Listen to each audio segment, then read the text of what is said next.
exposed her moments was this confrontation. Terms that Here we go. If you don't mind, Mr. President, Consider to be as you know, I think you should let me run the country. You run CNN, and if you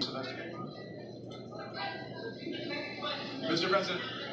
I'll tell you what, CNN should be ashamed of itself having you working for them. You are a rude, terrible person. You shouldn't be working for CNN.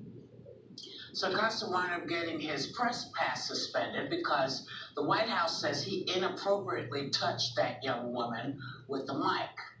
Now, when you look at the clip, is that inappropriate touching?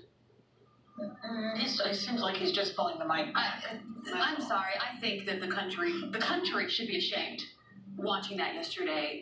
But my question is, in terms of this. Well, it depends on what lens you're seeing it through. And we're living in such a polarized world. So if you are on Team Trump, then he's your hero yesterday. And if you're on, if you hate Trump, then Acosta was your hero. That's my opinion. I personally think the combination yesterday. The combination in general with the president and the press is lethal. We are constantly aching to make the headlines and to get those sound bites. Growing up, I never knew the names of the White House correspondents because they're not supposed to be the story. They're supposed to give information to the American people. So watching it yesterday, I was frustrated. I saw it from both ends, and I was mad. It's embarrassing for her. Well, can I ask Baker? So I was reading Peter Baker in the New York Times, and I agree with this position that that Trump set this up himself. That he did not have to call on Jim Acosta. That the caravan suddenly disappeared from the rhetoric after the election. The fact that he lost the House of Representatives. That a lot of people who... And it seems to me also, how come he's never had a press conference? This is the first time he's up there for an hour and a half. Why? Because of the election. That's why. Distract.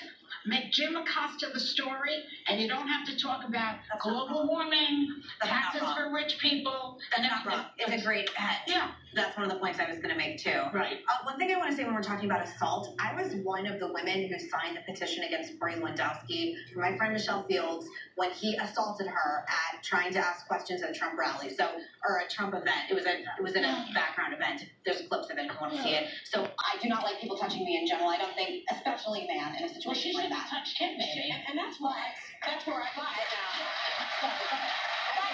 If you're a Daily Caller reporter, I want you to reverse this. As an Obama press conference and a Daily Caller reporter doing this, I think there are a lot of people on the left that would be saying that it's inappropriate for them to be acting that way. And I agree, Jim Acosta is always the story.